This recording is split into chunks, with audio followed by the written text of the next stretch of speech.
ప్రపంచంలోని వివిధ మత గ్రంథాలు మహిళల స్థానం, గౌరవం మరియు హక్కుల గురించి ఉన్నతమైన అభిప్రాయాలను వ్యక్తపరిచాయి. కాలక్రమేణా సామాజిక మార్పుల వల్ల కొన్ని వివక్షలు చోటు చేసుకున్నప్పటికీ మూల గ్రంథాలు మాత్రం స్త్రీని శక్తికి, జ్ఞానానికి మరియు సంస్కృతికి చిహ్నంగా వర్ణించాయి. వివిధ మతాల దృక్పథంలో మహిళల గొప్పతనం గురించి ఇక్కడ వివరంగా తెలుసుకుందాం. 1. హిందూ మతం. హిందూ ధర్మంలో స్త్రీని శక్తి స్వరూపంగా భావిస్తారు. వేదకాలం నుండి మహిళలకు ఉన్నత స్థానం కల్పించబడింది. గౌరవం. యత్ర నార్యస్తు పూజ్యంతే రమంతే తత్ర దేవతాః. అంటే ఎక్కడ స్త్రీలు పూజించబడతారో, గౌరవించబడతారో అక్కడ దేవతలు కొలువై ఉంటారని మనుస్మృతి చెబుతోంది. జ్ఞానం మరియు శక్తి. చదువుకు తల్లిగా సరస్వతిని, సంపదకు లక్ష్మిని, శక్తికి దుర్గాదేవిని ఆరాధిస్తారు. సమానత్వం. అర్ధనారీశ్వర తత్వం ప్రకారం పురుషుడు మరియు స్త్రీ ఇద్దరూ సమానమే. ఒకరు లేనిదే మరొకరు సంపూర్ణం కాదు. హక్కులు. ఉపనిషత్తుల కాలంలో గార్గి, మైత్రేయి వంటి మహిళలు మేధావులుగా, తత్వవేత్తలుగా కీర్తించబడ్డారు. 2. ఇస్లాం మతం. ఇస్లాం మతం మహిళలకు సామాజిక, ఆర్థిక మరియు చట్టపరమైన హక్కులను కల్పించడంలో విప్లవాత్మక మార్పులు తెచ్చింది. ఆధ్యాత్మిక సమానత్వం. అల్లాహ్ దృష్టిలో స్త్రీ పురుషులిద్దరూ సమానమే అని ఖురాన్ పేర్కొంటుంది. పుణ్యకార్యాలు చేసిన ఎవరికైనా సమానమైన ప్రతిఫలం లభిస్తుంది. హక్కులు.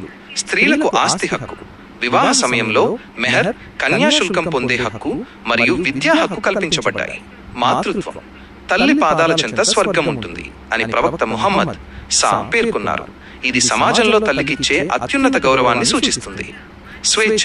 తన జీవిత భాగస్వామిని ఎంచుకునే హక్కు, వ్యాపారం చేసే స్వేచ్ఛ ఇస్లాంలో మహిళలకు ఉన్నాయి.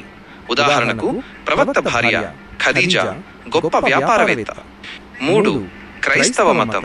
బైబిల్ ప్రకారం స్త్రీ పురుషులిద్దరూ దేవుని స్వరూపంలోనే సృష్టించబడ్డారు. సమానత్వం. క్రీస్తునందు యూదుడని లేదు, గ్రీకు దేశస్థుడని లేదు, పురుషుడని లేదు, స్త్రీ అని లేదు, అందరూ ఒక్కటే. గలతీయులకు తెల్లవారుజాము 3:28 అని బైబిల్ సమానత్వాన్ని చాటి చెబుతుంది. గౌరవం. యేసుక్రీస్తు తన పరిచర్యలో మహిళలకు ఎంతో ప్రాధాన్యత ఇచ్చారు. అప్పటి సమాజంలో వివక్షకు గురైన మహిళలను ఆయన ఆదరించి వారికి గౌరవాన్ని కల్పించారు. విలువలు.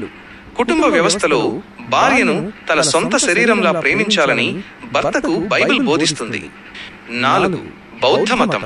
గౌతమ బుద్ధుడు మానవులందరూ సమానమని, మోక్ష సాధనలో స్త్రీ పురుష విభేదం లేదని చాటారు. ఆధ్యాత్మిక స్వేచ్ఛ. మహిళలు కూడా సంఘంలో చేరి భిక్కుణీలుగా మారి నిర్వాణాన్ని పొందవచ్చని బుద్ధుడు అనుమతించారు. మేధోశక్తి. మహిళలు పురుషులతో సమానంగా మేధోపరమైన ఉన్నత స్థితిని చేరుకోగలరని బౌద్ధం విశ్వసిస్తుంది. 5. సిక్కు మతం. మహిళల హక్కుల విషయంలో సిక్కు మతం అత్యంత ప్రగతిశీలమైనది. నిరసన. స్త్రీలను తక్కువ చేసి చూడటాన్ని గురు నానక్ దేవ్ గారు తీవ్రంగా ఖండించారు. రాజులకే జన్మనిచ్చే స్త్రీని తక్కువగా ఎలా చూస్తారు అని ఆయన ప్రశ్నించారు. సమానత్వం. సిక్కు మతంలో మహిళలు మతపరమైన ప్రార్థనలకు నాయకత్వం వహించవచ్చు మరియు యుద్ధరంగంలో కూడా పాల్గొనవచ్చు. ఆచార వ్యవహారాల్లో పురుషులతో పాటు మహిళలకు సమాన ప్రాధాన్యత ఉంటుంది. ముగింపు. మత గ్రంథాల సారాంశం ప్రకారం స్త్రీ అంటే కేవలం ఒక వ్యక్తి మాత్రమే కాదు, ఒక సంస్కృతిని నిర్మించే శక్తి. గౌరవం, విద్య, ఆస్తి మరియు నిర్ణయాధికారంలో మహిళలకు సమాన హక్కులు ఉండాలని అన్ని ప్రధాన మతాలు బోధిస్తున్నాయి. ఈ సూత్రాలను అర్థం చేసుకుని ఆచరించినప్పుడే సమాజంలో నిజమైన సమానత్వం సిద్ధిస్తుంది.